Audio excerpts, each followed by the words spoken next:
Greetings, everyone. I'm Penny Shults, host of Oakland Leadership. Joining me in the studio is Corey Shankelton, Michigan Heartbeat Coalition President and State Director of Michigan Faith to Faith Action.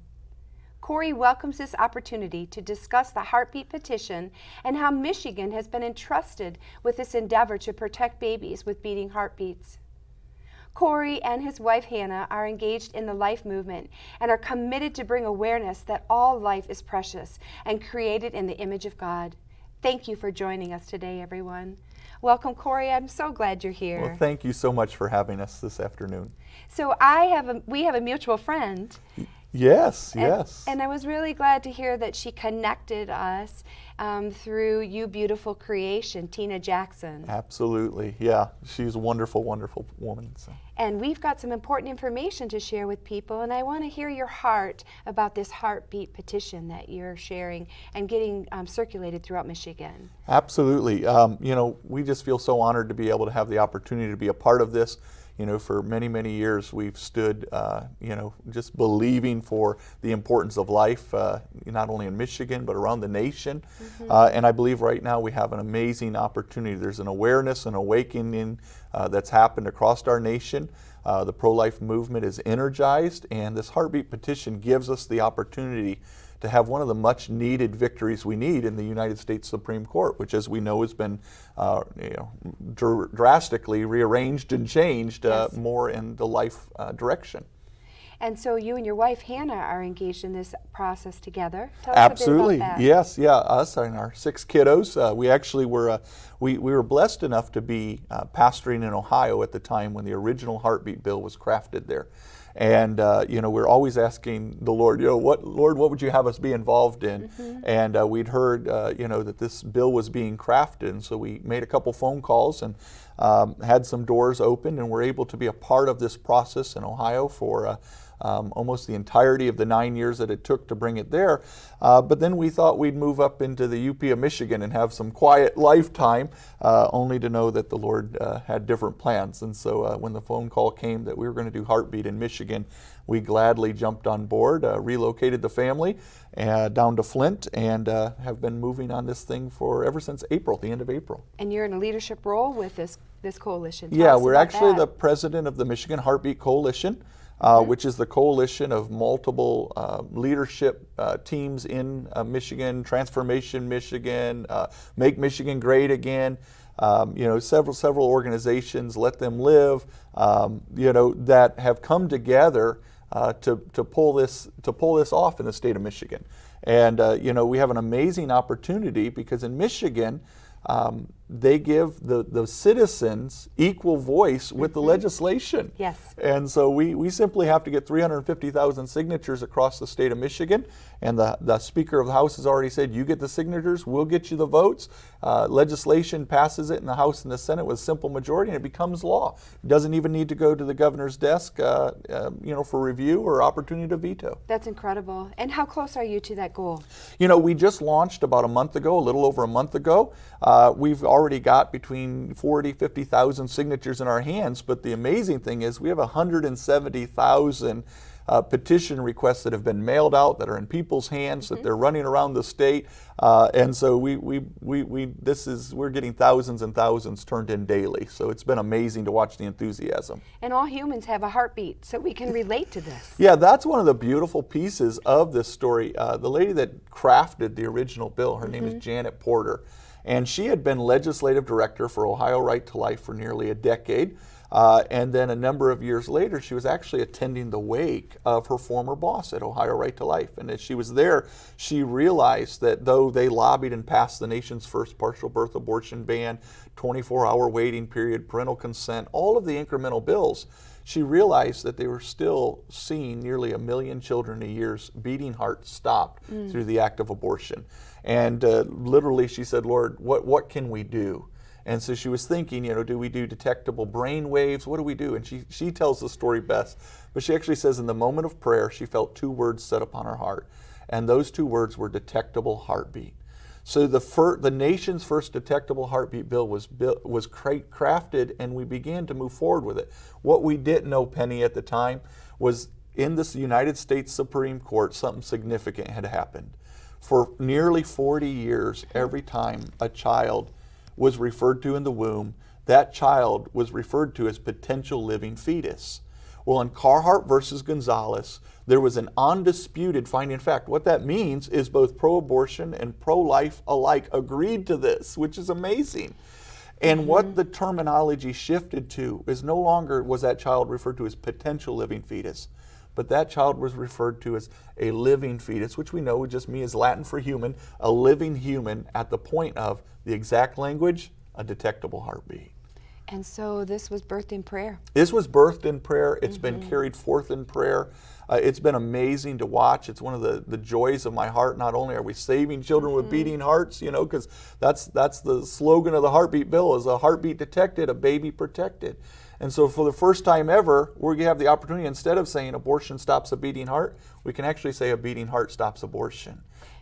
Incredible. And this crosses all party lines. People are coming together in this endeavor, this effort. It's been amazing to watch. In 2017, we did a Barna poll. And in that Barna poll, the simple question was asked, if a doctor detects a heartbeat in an unborn child, should that child be protected? 7 out of 10 Americans said absolutely. And the way that broke down, 86% Republican, 61% Independent, and 55% Democrat. So it is crossing all political boundaries because common sense tells us if there's a heartbeat, there's a life. Yes. Can you come up with any other situation where the heartbeat's not used as the common medical determination for life? Right. And so we're just applying to the unborn child what is already standardly applied to every other citizen of not only Michigan, but the United States. So what is your goal? When are you hopeful to bring this before the legislators in Michigan? Well, we began, like I said, just a little over a month ago. We have 180 days to collect our signatures. Okay. And so we have captains in 83 counties working hard on this already. They were at the Woodward Dream Cruise and all over. You know, churches are doing Heartbeat Sundays. But we have to complete this goal by December 30th. And so all of our petitions have to be turned in by then. And then it will be up to the legislature. They'll have to do it this session, obviously. You know, whatever fits into their schedule, they'll bring it before the legislation and vote on it. And a petition has to be a formal action that's taken. Talk a little bit about what's involved in someone circulating a petition should they want to get involved in this process. Absolutely. So all of the information they can find is at miheartbeat.org. So if they, you know, they don't catch it here, they can go there and see it. But you have to be a registered voter. That's the first thing. Michigan? In Michigan. Well, actually, to circulate, you can actually be outside of Michigan, but you still have to be registered. To sign the petition. But to sign the petition, you do have to be a registered voter in Michigan. Okay. And the petitions have to be collected by county. That's what they ask for. So, you know, so we always tell everybody carry 2 or 3 because you might run into someone from Oakland County, but then you might run into someone from Genesee. And so all you simply have to do is at the top, there's a blank line there and they can write Oakland or Genesee in there. And then just make sure that everyone that signs that petition is from that particular county. And again, they have to be registered voters. And you know, it's really simple. You know, people, you know, sometimes are a little timid and go, I don't know if we're gonna, you know, encounter things, and they always call back and say that was so easy, because you walk up to someone and say, would you be interested in protecting children with a beating heart? And everyone almost loves that opportunity to be a part of that. I'm glad that it's building momentum on its own. It's grassroots. It is People totally are getting grassroots. Involved. Yeah, it's not been you know, large you know, groups that you normally would see behind some of the pro-life legislation, but yet it is total grassroots. It is like I said, individual churches, you know, saying, hey, can we do a Heartbeat Sunday? And they're passing the petitions down the rows of their church pews, you know, because this isn't a political issue; it's a moral issue. Therefore, you know, it doesn't jeopardize their 501c3s or anything like that, and so they can be totally involved in this. I like that. Yeah. I like that everyone is getting engaged in this process. Yeah. And so where do you make your home? You're here in Michigan, in Flint. We are in Flint, Michigan right now. And you're a pastor. Yep, we're a pastor. We're helping out with a local congregation here, which actually is a part of a friend of mine that we've been connected with for a number of years. So it just worked out perfect, you know, to be able to do that, absolutely. And you also were born and raised in Monroe? Yep, I was born and raised in Monroe, graduated from Ida High School a number of years ago now, but so always had a heart for Michigan, and so it's just really an amazing opportunity to be able to do this in my home state of Michigan. It was amazing to watch it be done in Ohio. Yeah. But there's nothing like seeing those that you were born and raised with standing up for something so precious as life. Mm-hmm. And we need to do this. It's time. It is time. Yes. It is time. And and one of the neat things scientifically when it comes into the heartbeat is right now that's commonly detected between 5 and 6 weeks, somewhere in that ballpark. And so currently this would protect children, from 5 weeks on, but we already know that the heartbeat begins between 18 and 21 days. And so once the heartbeat is inserted into the law, instead of this moving target of viability, as technology increases, we get to save more and more children without having to go back to the courts and ask for more kids. Incredible. Yeah. What are some of the challenges that you're seeing, Corey, in getting people to understand this process? Well, one of the concerns that has been brought up in Michigan has been, will this jeopardize any of our pre-existing Michigan laws? Because we do have some bans on the books. Whether they'll be able to be fully implemented or not is in question. But we do have some bans on the books that simply say, hey, we don't want any abortions in Michigan. So some people, say, well, you're talking about heartbeat, but we really want to end this thing all the way to the point of conception. And of course, we agree 100% with that. God's intention is in all life at the form that it's created. But also we know that until Roe v. Wade is fully overturned, we can't protect those children unless we do something. And so we took the Michigan heartbeat law and we sent it off to I always say a little law firm called the ACLJ, Jay Sekulow and Walter Weber and those guys, and said, could you make sure that this is the right bill for Michigan? And Walter Weber came back, he's got over 130 briefs before the United States Supreme Court, most of them with issues of life. And he said, the heartbeat legislation is the safest, most logical step to protect our children in Michigan. And actually, right on the back of our petitions is the entirety of the law. And right here in Section 8, verse 4, it says, nothing in this act shall be construed to repeal or amend explicitly or by implication any provision of law prohibiting or regulating abortion, including but not limited to, and then it lists every piece of Michigan pro-life law that's ever passed. So the voters need to be informed. They People need to be informed, understand what they're signing. Absolutely. They need to know that this is a step in the right direction. It gets us from miles away from our goal of conception, viability way out here, way down to just inches away from our goal of conception. And so people need to be, this isn't the end goal, but this is a huge step in the fight for protecting children. Thank you for taking these steps to make sure that we are aware of what's taking place and we're also part of the process. Yes, absolutely. What are our legislators saying to you? What are you hearing from Lansing? Well, this not only is in the form of a petition right now, but it's actually already been introduced in both the House and the Senate. And when it was introduced into the House, it was introduced with over 30 co-sponsors, which is almost unheard of. I mean, most legislation has 4 or 5 co-sponsors. And so there's an enthusiasm about this. I think, when we seen what happened in New York and what happened in, in Illinois and Governor Northam over in Virginia, beginning to talk about children's lives being taken even up to the point of birth and beyond, something rose up, I believe, in the pro-life community because, we've always been told, well, the goal is to have this safe and rare.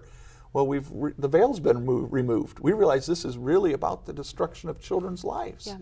And that's not okay. And so, so people are passionate, not to regulate how this is accomplished, but to end it, to end abortion. And that really is the opportunity we have with the heartbeat bill here in Michigan. And, it's been introduced now in 25 states and passed in 9. That's incredible. Yeah, incredible movement happening. And so we get to be a part of that. Yeah. Yeah, you have such passion for this. And I love it. People experience that firsthand when they're talking with you. Well, yeah, you're going to be doing a little bit of traveling, getting the word out to people. It does just talk a little bit about that. You don't have to give all the details, but let's hear about what's happening in that regard. Absolutely, because people are so passionate about it.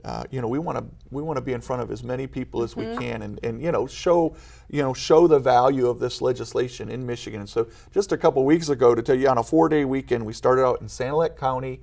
We went to Flint, we went over to Lansing, we went up to Muskegon, we were in Traverse City, Rochester Hills, Detroit, and that was all in a 4-day window. And so many times we're talking, 2 or 3 different events a day. So, we just put new tires on the car and we're Love just it. on the move because as you said, this is a grassroots effort, and we want to be engaged in this. And if someone, a church, wanted to have you come in and speak to their congregation Absolutely. or a civic group or whatever the case might be, how could people reach out to you? miheartbeat.org is a wonderful place to go on there. You can actually sign up as a volunteer. You can ask questions. You can ask for petitions. We're sending out hundreds of petitions a week through there. So miheartbeat.org is the best place to do that. Fantastic. I'm excited about this, and I know you're making such a difference in the lives of our nation, those who are already born, but the unborn to protect. Absolutely. It's so cherished and so good. And you said you have 6 children. We do, yeah. We have 6 amazing children, and the joy of my life. So. And you talked a little bit about Transformation Michigan too, and I know that you're engaged with that. So agencies that are already established are coming alongside this effort. Oh, absolutely. And and not only did like I said, we had 30 co-sponsors in the House, and I believe three in the Senate. But we have, people like Gary Glenn, who's, American Family Association has come out and sponsored it. Randy Heckman, from, he was actually the founder of Michigan Family Forum. So there's all kinds of organizations that are saying, hey, this is our opportunity. Let's do this now. This is excellent. I have some petitions that you gave me today, and I'm excited to start circulating them. Well, thank you very much. Yeah. Everyone counts. Everyone counts. When we thought 350,000 signatures, how do you do this? And honestly, I just tried to be real. I said, Lord, how are we going to get 350,000 signatures? And I went to the scripture about when he multiplied the fishes and the loaves. Oh, yes. And he says, I organized them in 50s and 100. And I said, well, that's good for making lunch, but what does that have to do with, getting petitions done? And what I realized is if just 50 people in every county would get 100 signatures, we would have everything we need. Done. You can get 100 signatures in a day. Yep. That's amazing. It's important to get it there in advance of that deadline so that those signatures can be verified. Absolutely. So the checks and balance has to be in place that get people to get those back to Michigan. Absolutely. Yeah. And our goals, we'd love to wrap this up by the end of September. And with the way things are going, we can do that. And anyone who gets a petition, right in the lower left-hand corner is a P.O. box. So if you come across petitions and you don't want to connect with a county coordinator or anything, we do have those on our website as well. You can actually just drop it in the mail and get it back to us. But the sooner people get it back to us, that's going to make things a lot easier because we do have to, cross-check and enter and all of that. Where are some of the public places that you've been to? People might already have seen you out there, and we want to make the connection. Oh, yeah. Well, not only have we spoke at, probably, 70, 80 churches already. Woodward Dream Cruise, we had a group at. Most of the, we've had people out at the Mellon Festival over in Livingston, the WOW Festival over in Muskegon. Good. So people are out at, all of the different events, and all of those are great places to collect signatures. But, one of the places people don't think of is even just Secretary of States. You go and stand in front of a Secretary of State office, people usually have long lines, they're waiting, they have nothing better to do than to save children with beating hearts. That's fantastic, and you only have to be 6 feet from the entrance. 6 feet from the entrance, that's it. And that's a public place that you have the right to be there. Absolutely. Anywhere, we always tell people, anywhere your tax dollars pay for, you have a right to be there. That's exciting. Yeah. People are getting involved. I was so thankful when you just reached out to me. I wouldn't have thought of it. Yeah. And so it's just getting the information out there and asking the questions and asking people to sign the petitions. Absolutely. And like I said, what we're finding is people are excited to do it. Absolutely. Because we want to know that we're making a difference. And this is our chance to do that. So let's see, what haven't I asked you about that you want to cover and make sure that people know about before we close our program? Okay. Well, one of the things I think that's really important is, people go, well, could this come into effect before Roe v. Wade is overturned? And the interesting thing is we actually have legal precedents through the 8th Circuit Court of Appeals. They looked at the first heartbeat laws that were passed, which was Arkansas and North Dakota. Even though it was originated in Ohio, they beat us to the punch in getting it passed, which is great. And when the 8th Circuit Court of Appeals looked at that law, they actually said to the Supreme Court, now mind you, this is 7 years ago, the makeup of the Supreme Court was very different then, but they said, Supreme Court, you need to look at this law because it could be the answer to the problem we've had. And their exact words was this: the states may be better served if we give them a more constant and consistent marker than viability, such as heartbeat. So what that simply means is right now the Supreme Court has said states can pass laws that allow us to protect children after the point of viability. But when does viability occur has always been the question. It's a moving target. Nobody knows. It's subjective. And so essentially what the Eighth Circuit Court of Appeals said is, Supreme Court, all you have to do, replace the word viability with heartbeat. We'll save 90 to 95% of the unborn. And that's before Roe v. Wade is overturned. And so that's why this is so important. We don't have to wait for Roe v. Wade to be overturned. We can fully enforce it even here in Michigan with just that simple switch from viability to heartbeat. Incredible. Yeah. Corey, thank you. I appreciate your efforts and your family's time that they're spending and giving to this as well, and that you're bringing the state together in such an important way. Well, thank you so much, Penny. Our church is doing a petition drive and this Sunday, and one of the women reached out and said, could you help? Yes. Absolutely. And I love that all of this is lining up and people are becoming aware. And that's one of the most important things that we can do. Absolutely. Yeah, there's 2 petition drives going on, and we say sign them both. Let's do everything we can for the unborn. So you mentioned 2 petitions. Can you talk a little bit about the second one? Yeah, the second one is actually the dismemberment, which actually what it would do is it would outlaw a procedure. It would outlaw the dismemberment procedure, which is horrific and gruesome. And so that one actually does good at educating the public at the horrific realities of abortion. And so we could sign both. We can sign both. They don't conflict at all. They can both become law, and they both can, go to the Supreme Court and have an opportunity to save even more lives. Good. Thank you so much. Thank I you. appreciate you immensely, and I hope that we get to meet again and celebrate. Yes, as this is passed in our legislators' capacity. They know it's time. Yeah. Yep. So we could see something January, February that Absolutely. actually becomes law. Yeah, they're extremely encouraged to get this done, and the reason they're encouraged is because they don't want this to go to the ballot, because they don't want Planned Parenthood money to come in and fight against it. Sure. And so they have every incentive. And so when they looked at us and said, "You get the signatures, we'll get you the votes," it's never been easy. I mean, 350,000 people can end abortion in Michigan. We can do this. We can together. do this together. Absolutely. Yeah. Thank you. Thank you so much. I appreciate you immensely. Blessings. This has been a great program, and I want to just say thank you, everyone, for taking the time to listen to what Corey had to say.